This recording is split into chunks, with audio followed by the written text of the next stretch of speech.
Welcome students. नए video में फिर से हम शुरुआत करते हैं अपने नए टॉपिक की। और नया टॉपिक अपना शुरू होगा वो होगा क्रिस्टल फील्ड थ्योरी। ठीक है, क्रिस्टल से सिद्धांत से आज शुरुआत करेंगे, क्योंकि पिछले वीडियो में हमने आपको बता दिया था वैलेंस बॉन्ड थ्योरी, संयोजकता बंध सिद्धांत के उदाहरण। ठीक, तो आज का वीडियो अपना बेस्ड है, अपना आज का वीडियो आधारित है क्रिस्टल क्षेत्र सिद्धांत पर। ठीक है, जिसे हम कहते हैं crystal field theory, crystal field theory. ठीक है, तो यहां पर इसे हिंदी में हम कहते हैं क्रिस्टल क्षेत्र सिद्धांत, क्रिस्टल क्षेत्र सिद्धांत। ठीक है, अब ये क्यों आवश्यक है बताना है, इसका क्या इंपॉर्टेंस है, ये हमको आगे समझ में आएगा जब हम इसके बारे में पढ़ लेंगे। क्योंकि जो हमने पिछला सिद्धांत पढ़ा था, पिछला जो प्रिंसिपल पढ़ा था, वैलेंस बॉन्ड थ्योरी जो पढ़ी थी हमने, उसमें कुछ कमियां थी। उसमें मुख्य कमी क्या थी कि एक तो वो लिगेंड की प्रॉपर्टी को शो नहीं करता है, जैसा कि बताया था उसमें, जो आप पिछले वीडियो में जाकर देख सकते हो। उसमें जो लिगेंड्स हैं वो कहीं कहीं पर तो इलेक्ट्रॉन्स को पेयर करते हैं और कहीं कहीं पर वो इलेक्ट्रॉन्स को पेयर नहीं करते हैं। तो वो डीमेरिट था, उसी के बारे में हमको आगे देखना है और उसी की हमको एक्सप्लेनेशन करनी है। वो हमारे किसके द्वारा होती है, क्रिस्टल क्षेत्र सिद्धांत के द्वारा होती है। तो क्रिस्टल क्षेत्र सिद्धांत के मुख्य बिंदु, मेन पॉइंट जो है वो ये है। सबसे पहली बात कि यहाँ पर जो लिगेंड होता है, सबसे इंपॉर्टेंस ज्यादा किसको दी जाती है, लिगेंड को। ठीक है, यहाँ पर लिगेंड, पहली बात ये कि लिगेंड होता क्या है। लिगेंड हम पढ़ चुके हैं, डेफिनेशन में पढ़ चुके हैं, समझ चुके हैं। Ligands are the molecule ions compounds, कुछ भी हो सकते हैं, which consist of lone pair of electron, जिसमें कम से कम एक लोन पेयर, एक एकाकी युग्म, इलेक्ट्रॉन का एकाकी युग्म उपस्थित हो। ऐसा कोई भी अणु, परमाणु, आयन जिस पर एकाकी युग्म, एक लोन पेयर इलेक्ट्रॉन का प्रेजेंट हो, वो क्या होता है, वो लिगेंड होता है। और वो लिगेंड में एक डोनर एटम होगा जिस पर लोन पेयर होगा। ठीक है, और जिस पर लोन पेयर होगा वो डोनर एटम, वो क्या कहते हैं, मेटल आयन या मेटल एटम की तरफ इलेक्ट्रॉन पेयर को शो करेगा। एक्चुअली यहाँ पर सबसे इंपॉर्टेंट बात यही है कि जो लिगेंड होता है उसको एक नेगेटिव ग्रुप माना जाता है। यहाँ पर लिगेंड को सबसे पहले क्या माना जाएगा, नेगेटिव ग्रुप माना जाएगा। और पहले से ही लिगेंड अगर कोई एनायन है, अगर लिगेंड क्या है, एनायन है, तो वो नेगेटिव ग्रुप ऑलरेडी है।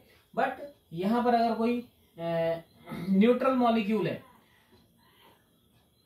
अगर यहां पर कोई न्यूट्रल मॉलिक्यूल है तो उस न्यूट्रल मॉलिक्यूल को भी नेगेटिव ग्रुप सबमिट किया जाएगा। यानी एनायन तो ऑलरेडी नेगेटिव होता है, और अगर न्यूट्रल मॉलिक्यूल है तो उसको क्या मान लेंगे, नेगेटिव ग्रुप मान लेंगे। और उस न्यूट्रल मॉलिक्यूल का जो डोनर एटम है वो नेगेटिव पार्ट की तरह काम करेगा। तो मेन बात बस यहाँ पर यही है कि लिगेंड को क्या मानना है, हमको नेगेटिव ग्रुप मानना है। क्यों मान रहा है, क्योंकि एक्चुअली क्या है कि लिगेंड का काम होता है लोन पेयर डोनेट करना, और लोन पेयर डोनेट करने का मतलब है कि लोन पेयर होगा तभी डोनेट करेगा। और लोन पेयर इलेक्ट्रॉन का मतलब होता है कि इलेक्ट्रॉन पर नेगेटिव चार्ज होता है, इसीलिए लिगेंड को हम क्या मान लेते हैं, नेगेटिव ग्रुप मान लेते हैं। ठीक है, अब यहाँ पर बात आती है कि लिगेंड जब इलेक्ट्रॉन पेयर लेकर के मेटल आयन की तरफ शिफ्ट होता है, मेटल आयन की तरफ पहुंचता है, तो वहां पर वो मेटल आयन को इफेक्ट करता है, मेटल आयन के ऑर्बिटल्स को इफेक्ट करता है। ठीक है, अब यहां पर यही समझना है कि जो लिगेंड्स मेटल आयन की तरफ शिफ्ट होते हैं तो वो मेटल आयन के साथ कैसा बिहेव करते हैं। और ये जो क्रिस्टल फील्ड थ्योरी है, ये दो क्या कहते हैं, कॉम्प्लेक्सेस पर, दो प्रकार के संकुलों पर लागू होती है। जिसमें एक होता है अष्टफलकीय संकुल, ऑक्टाहेड्रल। ठीक, splitting of d orbitals for octahedral, यानी splitting of d orbitals in octahedral complexes. इस तरीके से, मतलब इसका क्या है कि हिंदी में कहते हैं अष्टफलकीय संकुलों में डी कक्षकों का विपाटन, विपाटन या विभाजन एक ही बात है। यानी यहाँ पर जो डी कक्षक है उनका विभाजन हो जाता है, वो बट जाते हैं दो भागों में। किसमें? अष्टफलकीय संकुलों में। अब यहाँ पर बात यह है कि अष्टफलकीय संकुल क्या होते हैं? अष्टफलकीय संकुल होते हैं जिनमें कोऑर्डिनेशन नंबर 6 होता है। यहाँ पर लिखेंगे कोऑर्डिनेशन नंबर 6, यानी कि उपसय संयोजन संख्या जिसे कहते हैं। कोऑर्डिनेशन नंबर का मतलब होता है उपसय संयोजन संख्या। उपसय संयोजन संख्या जो कितनी होती है? 6 होती है। ठीक है, यानी कि 6 लिगेंड्स आएंगे। कितने लिगेंड्स आएंगे? 6 लिगेंड्स आएंगे। तो यहाँ पर कैसे स्ट्रक्चर बनेगी? अष्टफलकीय बनेगी। और अष्टफलकीय संकुल बनेंगे तो वहां पर डी कक्षक कितने भागों में बटेंगे वो देखना है हमको। तो पहली बात करते हैं कि डी कक्षक होते क्या है। डी कक्षक होते हैं 5। डी उपकोष में कितने कक्षक होते हैं? डी उपकोष में 5 कक्षक होते हैं। D subshell consist of 5 orbitals. ठीक है, जिनको हम क्या नाम देते हैं? D X Y, D Y Z, D X Z, D x square minus Y square और डी जेड स्क्वायर। इस तरीके से ये 5 ऑर्बिटल्स होते हैं जो सेम एनर्जी लेवल के होते हैं। ठीक है, इन सब की जो एनर्जी है वो कैसी होती है? ये सब की एनर्जी इक्वल होती है, ये सेम एनर्जी लेवल पर होते हैं। ठीक है, जब यहां पर लिगेंड आएंगे, अब कितने लिगेंड आएंगे? यहां पर आएंगे 6 लिगेंड्स। ठीक, जो 6 लिगेंड्स आएंगे तो वो 6 लिगेंड्स अलोंग विद एक्सिस आते हैं। अलोंग विद एक्सिस का मतलब है 3 एक्सिस होते हैं, X axis, Y axis, Z axis. ठीक है, तो ये तीनों एक्सिस के अलोंग विद कौन एंटर करता है? यहाँ पर ये लिगेंड्स जो हैं वो तीनों एक्सिस के अलोंग विद एंटर करते हैं। ठीक है, तो तीनों एक्सिस के along with double ligand enter करेंगे तो टोटल कितने लिगेंड्स एंटर करेंगे? यहाँ पर आप काउंट कर सकते हो। अगर एक्स वाई जेड तीनों एक्सिस के अलोंग विद दो लिगेंड एंटर करते हैं तो 3 एक्सिस के अकॉर्डिंग 6 लिगेंड यहाँ पर एंटर करेंगे। डी ऑर्बिटल्स के पास कितने लिगेंड्स आएंगे? 6 लिगेंड्स एंटर करेंगे। तो 6 लिगेंड्स जब एंटर करते हैं तो वो मेटल के जो ये डी ऑर्बिटल्स हैं जिनका एनर्जी लेवल, जिनकी ऊर्जा समान है, वो पांचों समान ऊर्जा के कक्षकों को 2 ऊर्जा स्तरों में बांट देते हैं। यानी 2 एनर्जी लेवल्स में ये डिवाइड करते हैं इस तरीके से। एक जाता है लोअर एनर्जी लेवल और एक जाता है हायर एनर्जी लेवल। अब बात यह है कि लोअर में कौन जाएगा और हायर में कौन जाएगा? भाई 5 है। ठीक है, तो सिंपल सी बात है कि किसी किसी को तो नीचे जाना होगा, लोअर एनर्जी लेवल में जाना होगा, और किसी को हायर एनर्जी लेवल में जाना होगा। अब वो कैसे डिसाइड करेंगे? वो डिसाइड करेंगे इनकी स्ट्रक्चर्स। क्या है स्ट्रक्चर? हमको डी ऑर्बिटल्स के अगर स्ट्रक्चर पता है तो हम इसके अकॉर्डिंग ये डिसाइड कर सकते हैं कि कौन कौन लोअर एनर्जी लेवल में जाएगा और कौन सा ऑर्बिटल हायर एनर्जी लेवल में एंटर करेगा। ठीक है, इसके लिए हमको इनकी स्ट्रक्चर्स पता होनी चाहिए। यहाँ पर एक्स एक्सिस, वाई एक्सिस, और अगर इनके लोब्स जो हैं ये एक्चुअली 11th में आपने इनकी स्ट्रक्चर्स पढ़ रखी होगी। तो एक्चुअली क्या होता है कि जो डी ऑर्बिटल्स होते हैं उनकी जो लोब्स हैं, उनकी जो पालियां हैं, वो अक्षों के मध्य में होती हैं। ठीक है, तो यहाँ पर ध्यान रखना है, जो डी ऑर्बिटल है, डी कक्षक है, उसमें डबल डंबल शेप होता है, डबल डंबल आकृति होती है, जिसमें कि एक्स और वाई एक्सिस के बीच में अगर डबल डंबल है तो वो ऑर्बिटल होगा हमारा डी एक्स वाई। अगर यही आकृति हमारी जो है वो वाई अक्ष और जेड अक्ष के अकॉर्डिंग है, इनके बीच में है, यानी डबल डंबल जो है वो जेड अक्ष और एक्स अक्ष के बीच में है, तो यहां पर ये ऑर्बिटल हमारा बनेगा डी एक्स जेड। ठीक है, और यही ऑर्बिटल्स हमारे अगर वाई अक्ष और जेड एक्सिस के बीच में है, ये लोब्स, तो यहां पर ये जो है डी एक्स वाई जेड बनेगा। ठीक है, तो D X Z, D Y Z और डी एक्स वाई। फिर हमारा बचा D x square minus Y square. जब यहां पर लोब्स जो है वो एक्सिस के अलोंग विद हो जाए, एक्सिस पर ही हो जाए, एक्स एक्सिस वाई एक्सिस, तो ये बन जाएगा D x square minus Y square. और अगर यहां पर इस तरीके से जेड एक्सिस के अलोंग विद यहां पर कोई ऑर्बिटल बनता है तो वो डी जेड स्क्वायर। ये पांचों डी ऑर्बिटल्स की शेप है, स्ट्रक्चर है। अब यहां पर हमको ये पता है कि जो डी ऑर्बिटल्स हैं, ये सारे डी ऑर्बिटल्स सेम एनर्जी के हैं, सब सेम एनर्जी के हैं, और इनकी स्ट्रक्चर में जो लोब्स हैं, एक्चुअली ये लोब्स क्या होते हैं? ये लोब्स वो एरिया होता है जहां पर इलेक्ट्रॉन के प्रेजेंस मैक्सिमम होती है। मतलब इस एरिया का जितना भी फूला हुआ भाग है, जितने भी गुब्बारे जैसा भाग है, उस भाग में इलेक्ट्रॉन सबसे ज्यादा देर तक रहता है और यहाँ पर सबसे कम टाइम व्यतीत करता है। कहने का मतलब है इलेक्ट्रॉन रोटेट कर रहा है, इस तरीके से रोटेट कर रहा है इलेक्ट्रॉन, ठीक है। तो और एक इस तरीके से रोटेट कर रहा है, तो यहाँ पर सबसे ज्यादा टाइम तक इलेक्ट्रॉन यहाँ रोटेट करता है, धीमे धीमे चलता है, और जैसे यहाँ पर आता है एकदम यहाँ पहुंच जाता है। तो इस तरीके से इलेक्ट्रॉन का रोटेशन लगातार ये लोब्स में चलता रहता है। ये इलेक्ट्रॉन की प्रेजेंस का वो स्पेस होता है कि सबसे ज्यादा प्रेजेंस जो है वो इन लोब्स के इन पॉइंट्स पर होगी, मतलब यहाँ पर इलेक्ट्रॉन्स प्रेजेंट रहेंगे, ठीक है। इस तरीके से ये डी ऑर्बिटल्स में क्या पाए जाते हैं, इलेक्ट्रॉन्स पाए जाते हैं, और यहाँ पर जो डी ऑर्बिटल्स हैं वो पांचों सेम एनर्जी के होते हैं। ये बात हो गई डी ऑर्बिटल्स के स्ट्रक्चर्स की, ठीक है। अब आप कहोगे सारी स्ट्रक्चर तो सेम है, एक्चुअली स्ट्रक्चर सेम है, लेकिन आप देखिए इनके एक्सिस के नेम क्या सेम है, नहीं है। यहाँ पर एक्स और वाई एक्सिस है, तो इसका मतलब ये एक्स वाई एक्सिस के बीच में जो लोब्स हैं ये डी एक्स वाई हो गया। यहाँ पर लोब्स जो है वो वाई और जेड और एक्स के बीच में है, तो डी एक्स जेड हो गया। यहाँ पर वाई और जेड के बीच में तो डी वाई जेड हो गया।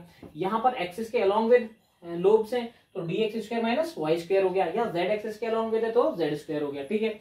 तो यहाँ पर ये बात कितनी होगी, ये हमारे इनकी स्ट्रक्चर्स हो गई, शेप्स हो गई। अब बात करते हैं हम कि यहाँ पर जो इलेक्ट्रॉन पेयर्स हैं, जो लिगेंड्स हैं, वो लिगेंड्स इलेक्ट्रॉन पेयर्स लेकर आ रहे हैं, और ये लिगेंड्स कहाँ से आ रहे हैं, अभी बताया था। ये लिगेंड्स जब एंटर करते हैं कोऑर्डिनेट नंबर 6 में, तो 6 में मतलब क्या है, कितने लिगेंड्स होंगे यहाँ पर 6 लिगेंड्स होंगे, 6 लिगेंड आएंगे। और ये 6 लिगेंड कहां से आएंगे, ये आएंगे एक्सिस के अलॉन्ग विद, एक्सिस के साथ जब ये आएंगे तो क्या होगा, यहां पर इनमें किन्हीं ऑर्बिटल्स में रिपल्शन होगा। क्यों होगा, क्योंकि लिगेंड्स को हमने अभी बताया था, लिगेंड्स को हम क्या मानते हैं, लिगेंड्स को हम एक नेगेटिव पार्टिकल, नेगेटिव ग्रुप मानते हैं। नेगेटिव ग्रुप का मतलब है क्योंकि वो लोन पेयर लेके आ रहा है, और लोन पेयर लेके आ रहा है मतलब उस पर इलेक्ट्रॉन की एक्सिस है, इलेक्ट्रॉन की एक्सिस है, इसका मतलब क्या है कि वो एक नेगेटिव ग्रुप माना जाएगा। अब वो नेगेटिव ग्रुप माना जा रहा है और वो किसकी तरफ आ रहा है, डी ऑर्बिटल्स की तरफ आ रहा है, और डी ऑर्बिटल्स में क्या प्रेजेंट है, इलेक्ट्रॉन्स प्रेजेंट है, और नहीं भी है तो एक्चुअली वो इलेक्ट्रॉन्स की तरीके से बिहेव कर रहा है। तो यहां क्या होता है, लिगेंड एंटर कर रहा है, वो एक्सिस के अलॉन्ग विद आ रहा है और उस इलेक्ट्रॉन लेकर आ रहा है, और डी ऑर्बिटल में भी क्या प्रेजेंट है, इलेक्ट्रॉन प्रेजेंट है। तो इलेक्ट्रॉन क्या करेंगे, रिपेल्स करेंगे, यानी लिगेंड्स के जो इलेक्ट्रॉन्स है और डी ऑर्बिटल के जो इलेक्ट्रॉन है, अगर वो आमने सामने आ गए तो वो रिपेल करेंगे एक दूसरे को। अब आमने सामने कौन सी ऑर्बिटल्स में आएंगे, आप ये देखो लिगेंड्स कहां से आ रहे हैं, लिगेंड्स आ रहे हैं अलॉन्ग विद एक्सिस, एक्सिस के अलॉन्ग विद आ रहे हैं। और यहां पर कौन से ऑर्बिटल्स हैं जो एक्सिस पर है, जिनके लोब्स एक्सिस पर है, आप तुरंत बोलोगे कि sir D x square minus Y square और डी जेड स्क्वायर पर जो ऑर्बिटल्स हैं उनके लोब्स एक्सिस पर है। अब यहां पर इसमें अगर देखें तो ये वाई एक्सिस और ये एक्स एक्सिस, यहां पर लिगेंड यहीं से एंटर करेंगे, ठीक है।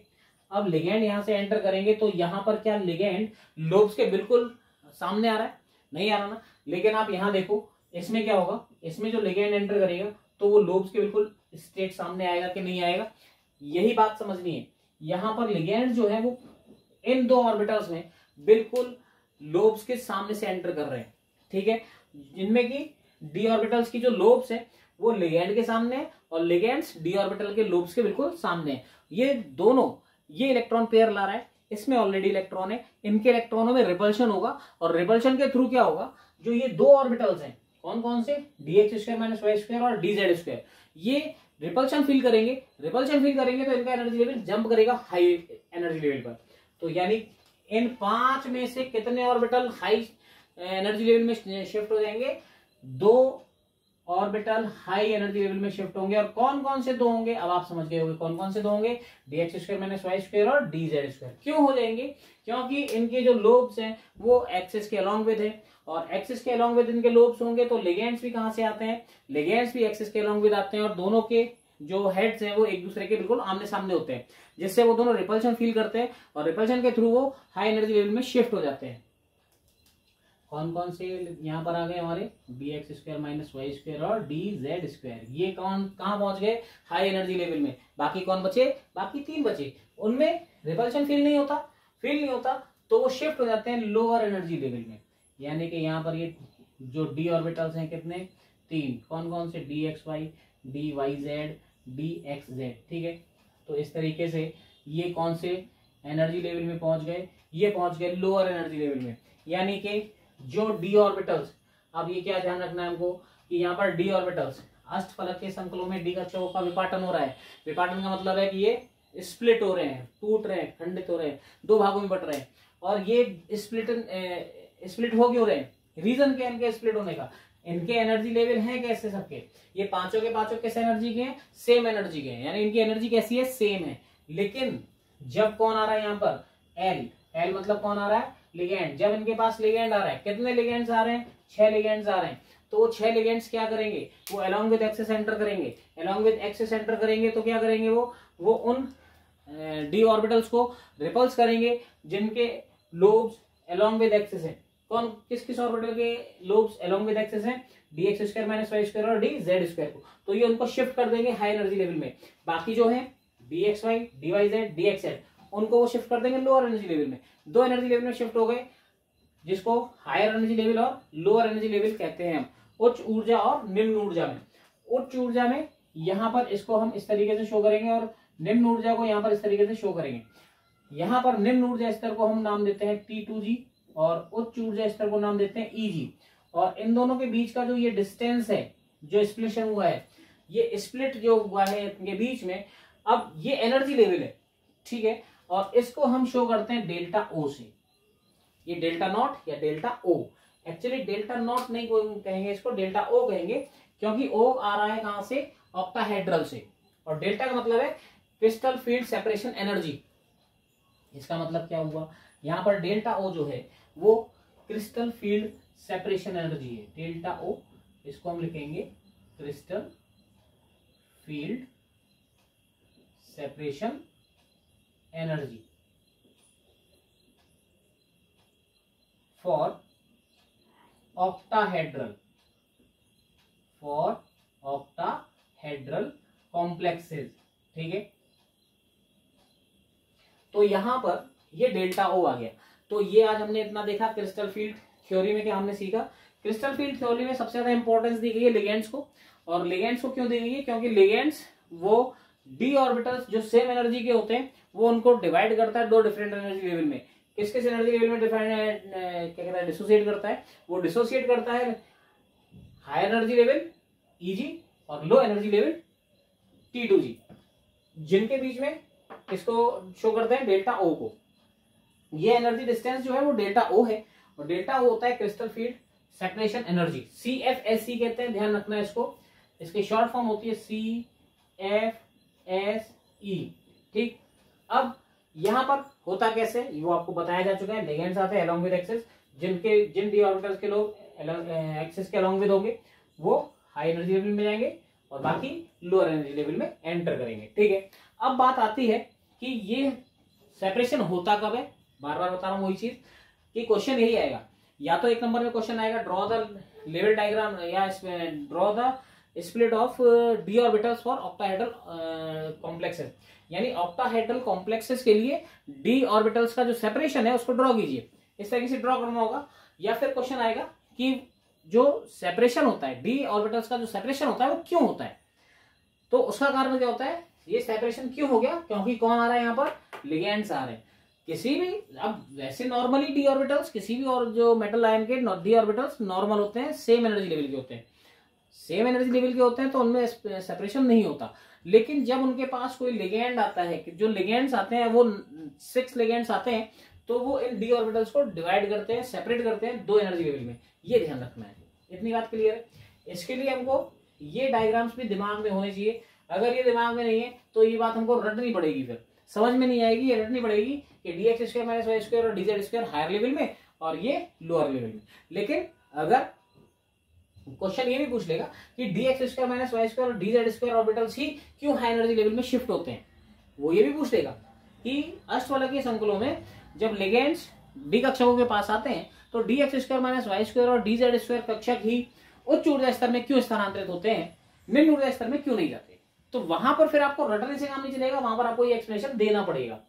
क्लियर है अपनी बात। यहां से आगे आप देखिए, जब यहां पर ये डी ऑर्बिटल्स बट जाते हैं तो अब बात आती है कि इन डी ऑर्बिटल्स में जो इलेक्ट्रॉन्स है उनकी फिलिंग कैसे होगी। किन डी ऑर्बिटल्स में? भाई इनमें तो जो ये इलेक्ट्रॉन्स भरे जाएंगे वो नॉर्मल रूल से भरे जाएंगे, आउबर रूल से भरे जाएंगे, first, second, third, fourth, fifth, 6, 7, 8, 9, 10 इस तरीके से भरे जाएंगे। यानी एक एक करके इलेक्ट्रॉन आता जाएगा और सिंगल ऑर्बिटल में वो भरता जाएगा। ठीक है, अब यहां पर क्या होगा, यहां से इलेक्ट्रॉन इनमें शिफ्ट होगा। इनमें शिफ्ट होगा तो क्या करेगी, इनमें शिफ्ट होगा तो हमारा D1 कॉन्फ़िगरेशन जो है, D1 कॉन्फ़िगरेशन है तो हमारे पास 5 एनर्जी लेवल है, सॉरी 2 एनर्जी लेवल है, जिसमें लोअर एनर्जी लेवल में 3 ऑर्बिटल्स हैं और हायर एनर्जी लेवल में 2 ऑर्बिटल्स हैं जो दिखाई दे रहे हैं हमको। अब D1 कॉन्फ़िगरेशन है, पहला इलेक्ट्रॉन आ रहा है, D कोई ऐसा कॉम्प्लेक्स है जिसमें मेटल में D में केवल सिंगल इलेक्ट्रॉन है, तो वहां पर वो इलेक्ट्रॉन कहां एंटर करेगा, वो इलेक्ट्रॉन एंटर करेगा T2G में, लोअर एनर्जी लेवल में एंटर करेगा। D2 है तो वो भी कहां एंटर करेगा, D2 कॉन्फ़िगरेशन होने पर भी वो एंटर करेगा लोअर एनर्जी लेवल में। और D3 कॉन्फ़िगरेशन है तो D3 कॉन्फ़िगरेशन में भी इलेक्ट्रॉन एंटर करेगा कहां पर, लोअर एनर्जी लेवल में। यानी कोई भी ऐसा आयन जिसका कॉन्फ़िगरेशन D1 हो, D2 हो, D3 हो तो वहां पर कोई दिक्कत नहीं, वहां पर वो किसी भी तरीके से कोई भी वहां पर लेजेंड आ जाए तो उसमें कोई दिक्कत नहीं है, वहां पर वो जो है नीचे के लोअर एनर्जी लेवल में ही इलेक्ट्रॉन्स को शिफ्ट करेगा, हायर एनर्जी लेवल में शिफ्ट नहीं कर सकता। दिक्कत शुरू होती है D4 से।